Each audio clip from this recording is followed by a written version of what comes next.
and then push up. Woo!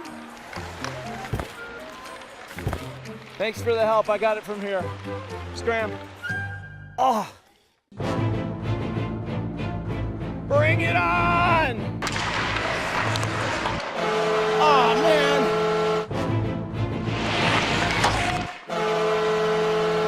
Get these pucks out of here. Oh.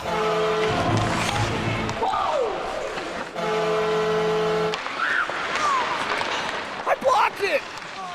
Show me what you got! Come on!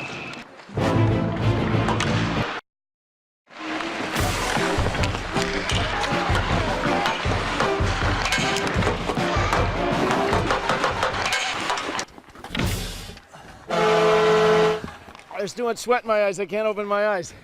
I've held the team to a mere 38 goals. Now time to see how my opponent fares.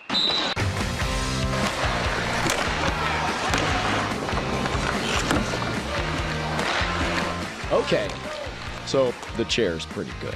Oh, come on!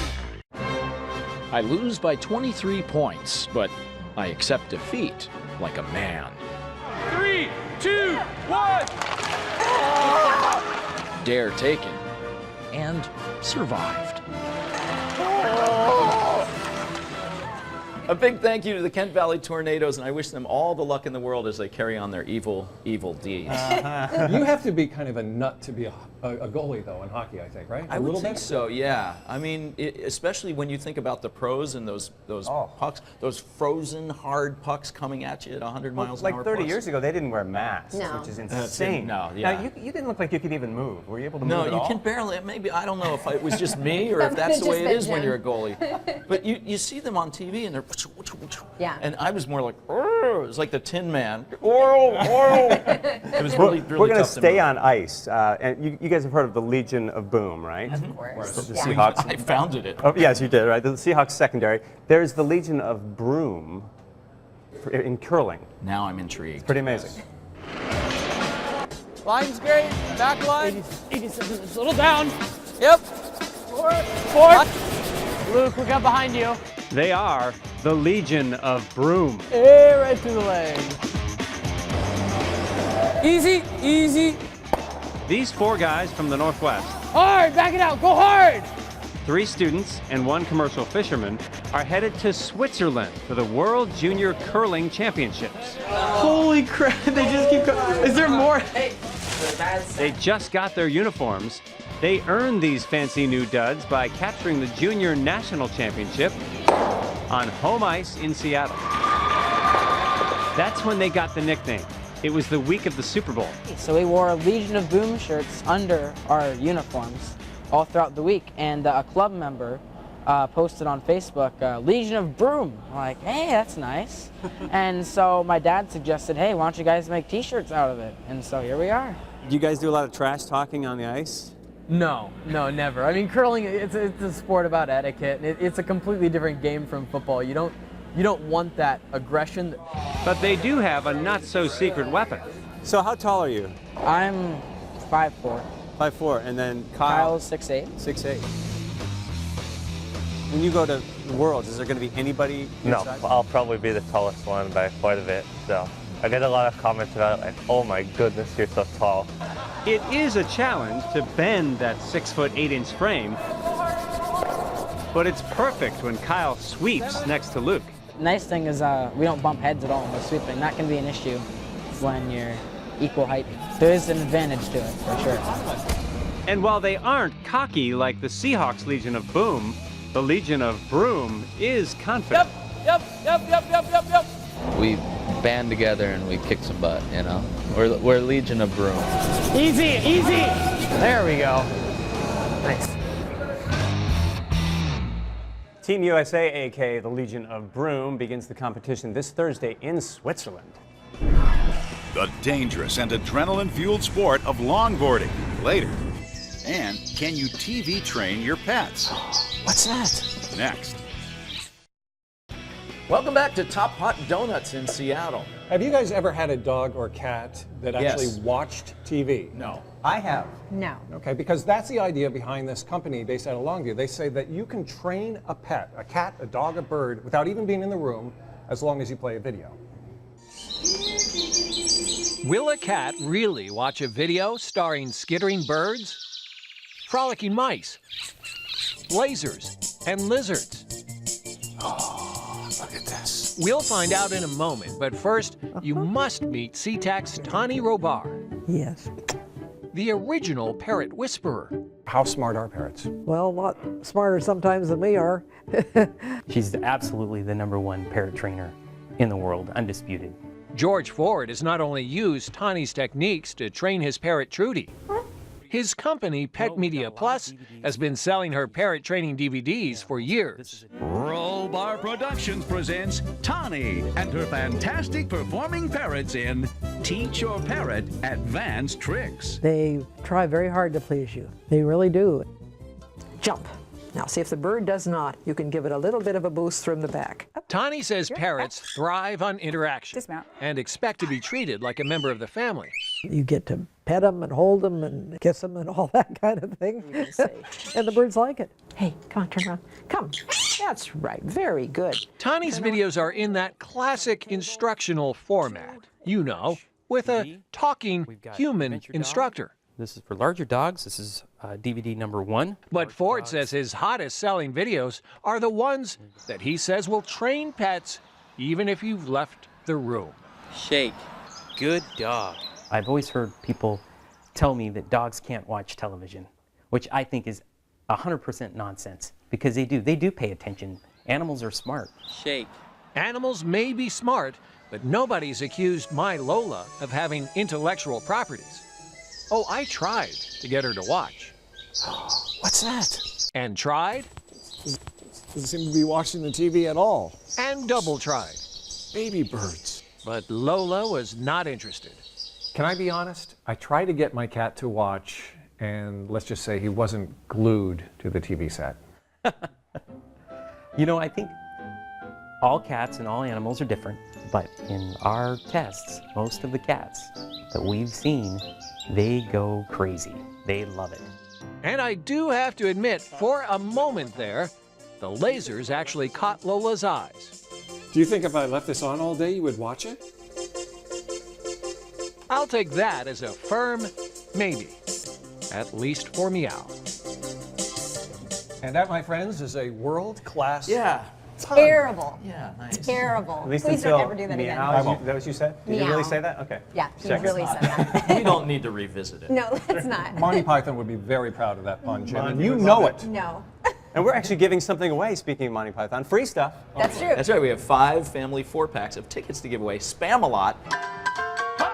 We're nice to the round table. Now through Sunday is playing at the Fifth Avenue Theater. If you would like to go, just send us an email at eveningwinner@king5.com. Put Holy Grail in the subject line, and you could be living on the bright side of life. Always look on the bright side of life. Looking and living on the bright side. Close enough. We'll be back. The world record attempt at the most expensive hot dog. Later. And just sit back, relax, and fly down the hill.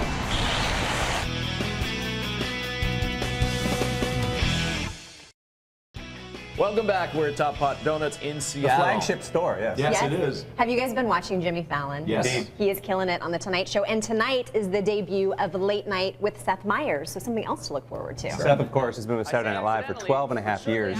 Now he takes over the spot vacated by Jimmy Fallon, Conan O'Brien, and David Letterman, so good company. Yeah, and we wondered if he might even be intimidated by that kind of legacy. What's more intimidating is how few skills I have for other jobs, so I really need to make this one work. Amy Poehler will be Seth's guest tonight, and tomorrow night, Russell Wilson's 12:30 on King 5. I will be DVRing that. All right, you want to know something fun to do this weekend? I do. The Northwest Outdoor Adventure Expo is happening at the CenturyLink Event Center. And to kind of get you in the mood, you can win one of these, a GoPro, which is kind of an adventure Take it camera, out of the every night package. this week. Well, it's hermetically sealed because it hasn't been touched, brand new. Brand new. We'll show you how you can win one in a moment, but first I want to show you how we use them in stories. And this is a fun one. It's from Goldendale, Washington. It's the Mary Hill Festival of Speed. It's an endurance track for me. It's fun. You're constantly doing something. You're going in a left turn, right turn, and when you've got 6 guys around you, it's a big, long, drawn-out chess game, and you're fighting through the whole way.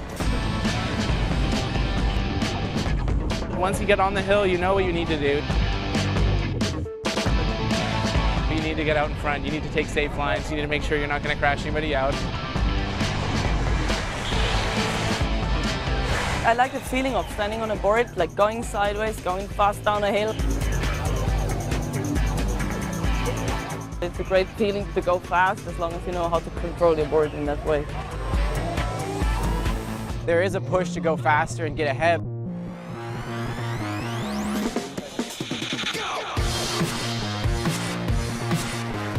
You don't want to, make anyone mad or anything like that. You want to make sure you do a clean pass and get it done the right way. You can get into some pretty funny situations where you've got guys on both sides of you and you're really having to be forced into a neutral line that's not really helping you get ahead, and everybody else is taking advantage of it.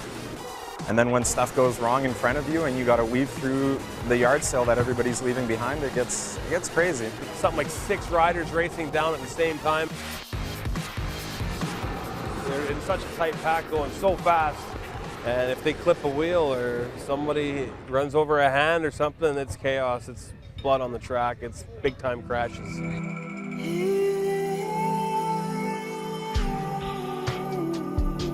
I broke my collarbone once, and I broke my wrist once.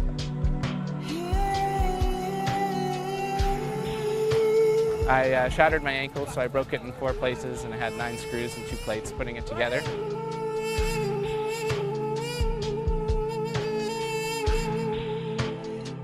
Last year was a snake on the track, and a few years before that there was a cow.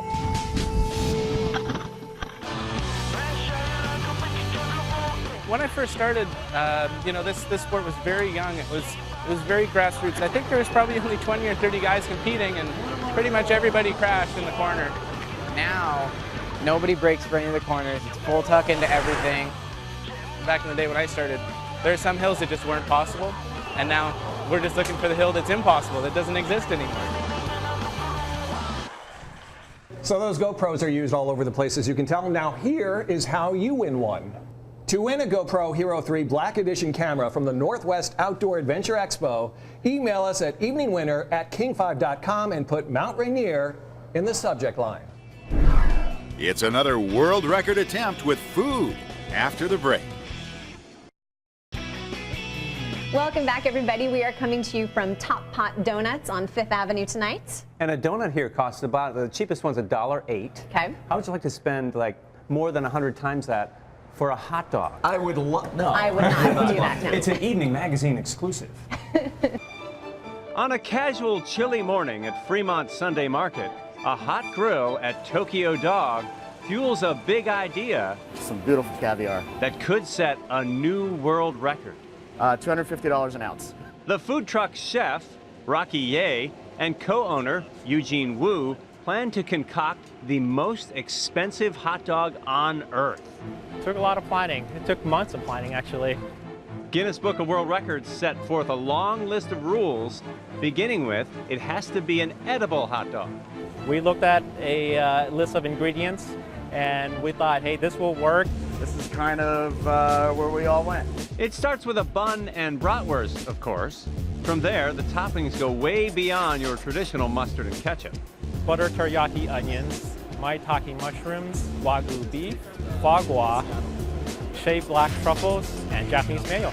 They call it the Junibon. Oh, yeah. And the asking price is $169. And all proceeds donated to charity, the American Red Cross. But to officially make this the world's most expensive hot dog, now we really get expensive. This is black truffle. Somebody has to buy it. That's it. And pay more than ever before. And the current record is $145. A buyer, Alan Chang, steps up to the challenge with money in hand. That'll be $169. When the transaction occurs at this very moment, congratulations! We have a new world record. Here you go. Enjoy. The only thing left to do, celebrate the epic dog. We did it. All right. And let Alan put his money where his mouth is. Wonderful. So that hot dog is now permanently on Tokyo Dog's menu at $169. And you know what's nice is all the proceeds go Yeah, to the it's cool. American Red Cross, so everyone's a winner. Ooh, Oh my gosh, that was please, worse than me. despite that, please join us tomorrow night. I'm going to show you one of the slowest ways to have a good time. Plus, The Voice is next on NBC. So wiener. Good night. Everyone's a... Yeah, the wiener. Like a winner, but a wiener.